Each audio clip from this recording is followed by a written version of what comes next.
ทุกคนเลยถ้าพอก็กลับมาคืนเลยเพราะว่าฝนมันก็ตกเองนี่เบิ่งก่อนทุกคนเลยก่อนสิไปก็ดีพังเบิ่งก่อนเบิ่งผ่าฝนก่อนทุกคนเลยกันว่าฝนตกแห้งก็เฮาก็สิบ่ได้ย่างนะทุกคน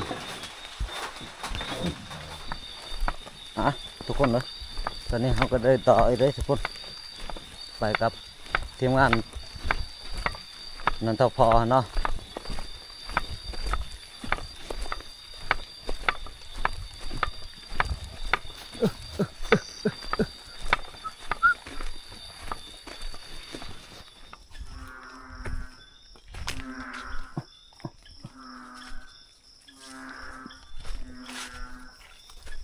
ทุกคนเลยแดง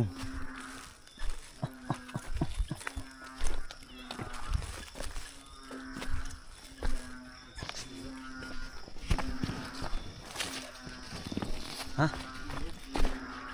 โอ้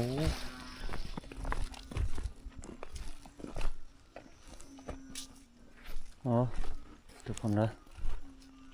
ไปบ่พอยัง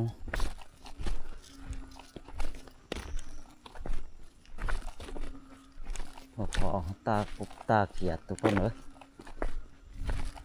มากับบ่เฮาบ่ยังคือสิบ่ได้ยินกินบ่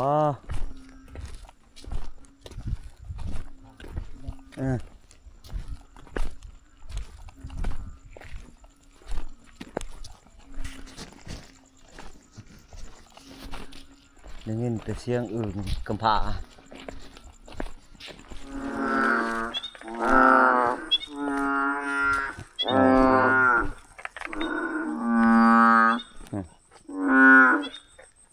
2-3 โต้ทุกคนเลยเลยปลาให้มันห่อง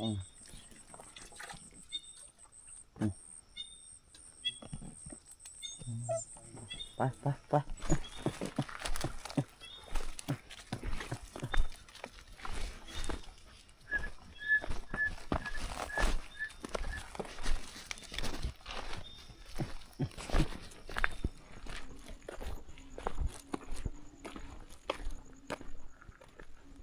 ทุกคนตอนนี้เราก็ได้ย่างตามทางเมื่อได้ทุกคนเพราะว่าเขาไปเขาก็เมื่อยเลยทุกคนเพราะว่ามันบ่พอยังเลย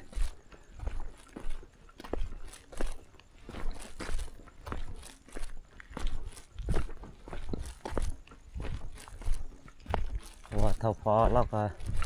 ย่างเมื่อยเลยทุกคนบ่พอยังพอดีเลยคือว่าเฮานี่บ่สุกบ่มันยังเลยมื้อนี้ทุกคนนะ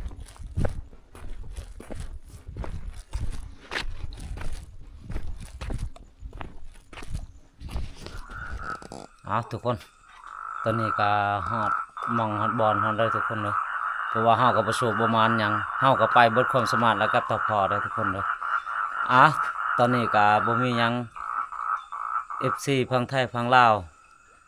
ติดตามเบิ่งและติดตามชมทุกคนว่าเฮาสิบ่สุกบ่มันหยังก็ติดตามเบิ่งแต่ต้นจนจบตอนนี้เฮาก็สิได้ปิดคลิปแล้วนะทุกคนเพราะว่าเฮาก็สิได้พักผ่อนแล้วเพราะว่าตอนนี้เฮาก็สิได้นอนแล้วได้ทุกคนเลยขอบคุณขอบใจสบายดี